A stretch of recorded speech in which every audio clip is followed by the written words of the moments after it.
반갑습니다. 쉽고 재미있는 철학의 이병철입니다. 오늘부터는 루소에 대해서 한번 알아보려고 하는데요. 사회계약설로 프랑스 혁명에 영향을 끼친 루소. 매우 훌륭한 인간이라고 느껴지시겠지만 사실은 꼭 그런 사람만은 아닙니다. 8살에 볼기를 맞으며 희열을 느꼈다라고 적고 있기도 하고요. 16살에는 젊은 여성들이 모여있는 우물가에서 엉덩이를 노출하기도 했던 그런 인물이기도 하지요. 조각, 음악 등을 했지만 거의 40세까지 철학사에서는 별 볼일 없는 사람이기도 했습니다. 루소, 그의 대표적인 저서는 인간 불평등 기원론, 사회계약론, 에밀 등이 있는데요. 루소의 철학을 이해하기 위해서는 3권을 다 읽어야만 합니다. 오늘은 루소의 일생과 인간 불평등 기원론, 에밀을 중심으로 먼저 다뤄보도록 하겠습니다.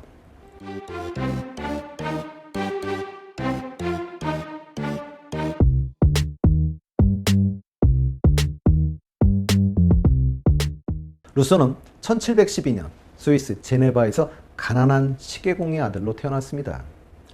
제네바 출신인 켈빈, 볼테르, 루소가 다 이 지역 태생이어서요. 이 지역 사람들의 자랑이라고 하지요. 당시 제네바는 칼뱅파 개신교를 믿는 도시국가였었는데요. 루소는 태어난 지 며칠 만에 엄마가 돌아가셨습니다. 그래서 루소는 나의 출생은 나의 첫 불행이었다 라고 회고하고 있기도 합니다. 루소는 10살까지 아버지 손에 자랐지만 루소가 10살이었던 1722년 아버지는 귀족과 다퉜고 루소를 버리고 제네바를 떠났습니다. 루소는 외삼촌에게 맡겨졌지만 그나마도 2년간 정도였을 뿐이지요. 12살부터는 동판 조각가 견습생으로 16살까지 생활했지만 주인의 폭력으로 그만둘 수밖에 없었고요. 프랑스로 넘어가게 됩니다. 그러니 루소의 어린 시절은 비참했다라고 할 수 있을 것 같습니다. 캐톨릭으로 개종하면 일자리를 얻을 수 있다는 말에 캐톨릭으로 개종을 하였고 신부님의 주선으로 안시지방 바랑 남자 부인과 만나게 됩니다. 그 당시 루소는 16살이었고요. 바랑 부인은 29살로 남편과 별거 중이었는데요. 바랑 부인은 루소를 집사로 삼을 생각이었습니다. 그 덕에 루소는 많은 책들을 보면서 공부를 할 수 있었고 그의 인생에서 큰 영향을 주게 될 음악 공부도 할 수 있었지요. 루소는 아무것도 없는 고아인 자신을 거둬 교육까지 시켜준 바랑 부인을 내심 엄마로 여기고 있었지만 바랑 부인은 루소를 집사로만 보지 않았고 결국 부인은 루소를 애인으로 삼았습니다. 그러나 루소는 그것을 거절할 수 없었으며 훗날 그는 고백록에서 그녀와의 관계는 근친상간의 죄를 저지르는 느낌이었다 라고 고백하기도 했었지요. 그리고 26살이 되던 해 루소는 집사의 소질이 별로 없었고요. 바랑 부인은 다른 집사 겸 남자 애인을 만들면서 루소는 쫓겨나게 됩니다. 루소는 파리에서 생활할 때 친한 친구가 있었는데요. 그 친구가 디드로입니다. 여러분들이 알고 계시는 디드로 효과의 그 디드로인데요. 나의 오래된 가운을 버림으로 인한 후회에 수록된 일화에서 유래한 것입니다. 디드로의 가장 위대한 저술은 여러 계몽사상가들의 도움을 받아 출간한 백과전서였었습니다. 루소는 이 백과전서의 음악 관련 부분을 집필 했었지요. 그리고 1년 뒤엔 단막극, 오페라 각본 마을의 점쟁이를 완성했는데요. 이 오페라는 엄청난 인기를 끌었다고 하지요. 루소는 이 작품 외에도 대중적으로 널리 알려진 것들이 꽤 있었는데요. 대표적으로는 개신교 찬송가의 주여 복을 비옵나니, 예수님은 누구신가 이런 것들이 있다고 하지요. 1750년 루소의 사상가로서의 면모는 뒤늦게 찾아옵니다. 프랑스의 디종시 학술원은 학문과 예술의 부흥은 도덕의 개성과 고양에 기여했는가 라는 주제로 학술 논문 대회를 열었는데요. 루소는 학문 예술론을 투고해서 1위로 입선합니다. 드디어 음악가 루소가 철학자가 되게 된 거지요. 그래서 우연히 된 철학자, 실수로 된 철학자란 별명을 갖게 된 계기이기도 합니다. 때마침 과학의 발달이 인간의 생활을 풍요롭게 하는데 큰 공헌을 하기 시작한 시제였기 때문에 아마도 많은 음모자들은 과학을 찬매하는 내용을 썼을 건데요. 루소는 정반대의 내용을 썼고 이 논문이 수상되면서 그는 일약 화제의 인물이 되기도 하지. 문명이 많은 이점을 가져온 것은 사실이지만 동시에 문명은 인간에게 파괴적이라는 주장이었었는데요. 문명에 대한 이러한 접근법은 문명과 이성을 신봉했던 계몽주의 기본 가설을 내부에서부터 공격한다는 점에선 아주 창의적이었습니다. 이렇게 해서 루소는 자신의 탁월한 재능을 발견하게 됩니다. 그건 대중을 울리고 감성적인 문장을 풀을 수 있는 재능 때문이었던 것이죠. 1955년 디종시 학술원이 인간 불평등 기원은 무엇이며 이는 자연법으로 정당화되는가? 라는 주제로 논문 대회를 다시 열었는데요. 이에 대한 루소의 답변이 그 유명한 인간 불평등 기원론입니다. 근데 사실 이때는 상을 타지는 못했지요. 근데 이걸 출판하게 됩니다. 그럼 인간 불평등 기원론의 핵심은 자연 상태에서 선량했던 인간은 사유재산을 지키기 위해 사회를 이루면서 노예제도와 빈곤 등의 불평등을 가져오게 되었다는 내용이었습니다. 1775년 루소는 자신의 논문을 당시 저명한 계몽주의 사상가인 볼테르에게 보냈지만 볼테르는 사유재산을 위해 불평등이 생긴다는 루소의 주장을 아주 못마땅해 했습니다.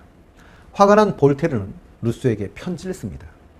인류에 반대하는 새 책에 감사한다 라고 이야기하면서 불행히도 나는 네 발로 기어다니는 습관을 포기했다며 비꼬았습니다.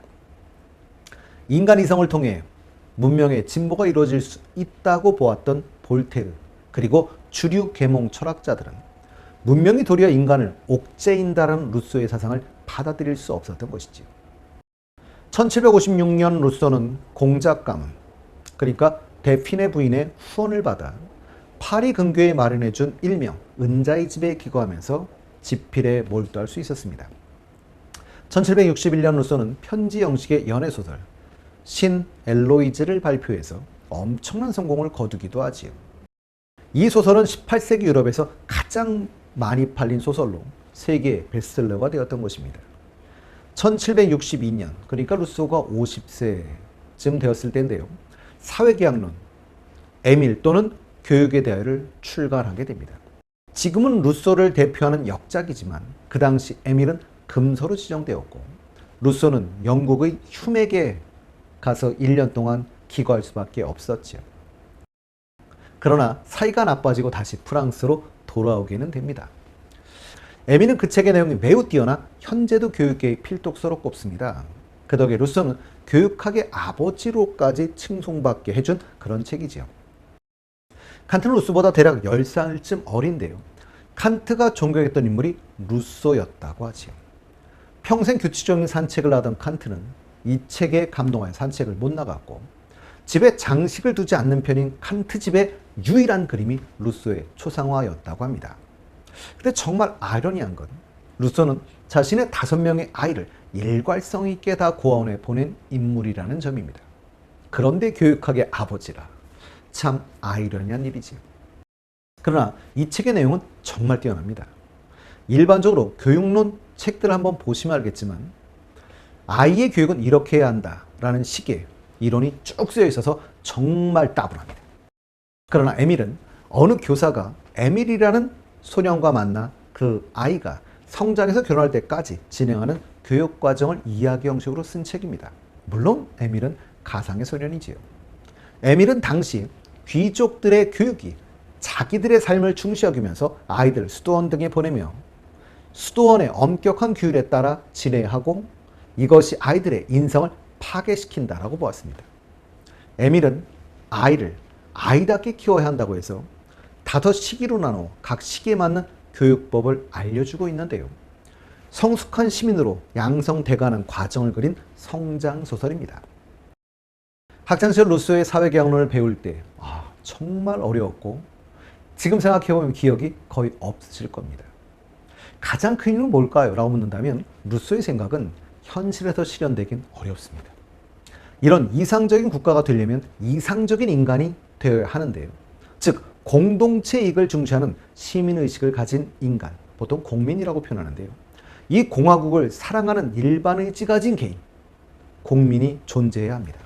그래서 루소는 일반의지를 갖는 성숙한 공민이 되게 하는 교육을 강조했던 인물이고요. 그래서 사회계약론을 쓰고 바로 에밀을 집필했던 것이죠. 공동체적 개인을 양성하는 교육학이 바로 에밀이었던 겁니다. 어떻게 잘못된 정치, 사회를 고쳐야 할 것인가를 논한 것이 사회계약론이었다면 인간을 어떻게 교육하여야 하는가를 다룬 책이 에밀이었던 것이죠. 그러나 아이러니하게 교육을 강조하고 교육의 방법을 논한 책인데요. 당시 교육은 고분고분한 사회 구성원을 양성하는 것이 목표였고 권위주의적 방식의 훈육이 강조된 반면 루소는 아이들 스스로가 무엇을 해야 하는지를 이해하기 때문에 행위를 선택하도록 가르쳐야 한다라고 얘기를 했고요. 기존의 교사 중심의 전통적 교육관을 거부하고 어린이의 흥미와 개성, 경험을 중시하는 아동 중심적 자연주의 교육 사상을 전개하고 있었던 것이죠. 루소의 책엔 이런 말이 있습니다. 불확실한 미래를 위해서 현재를 희생하게 만드는 잔혹한 교육을 어떻게 생각해야 좋을 것인가? 교육이 아이들의 미래를 위한다는 명분으로 아이들의 현재의 행복을 빼앗고 있는 것은 아닌지, 우리들의 아이들이 너무 빨리 어른이 되어가는 것은 아닌지 생각해보게 하는 대목입니다. 다음 시간에 루소의 사회계약론에 대해서 한번 구체적으로 알아보도록 하겠습니다.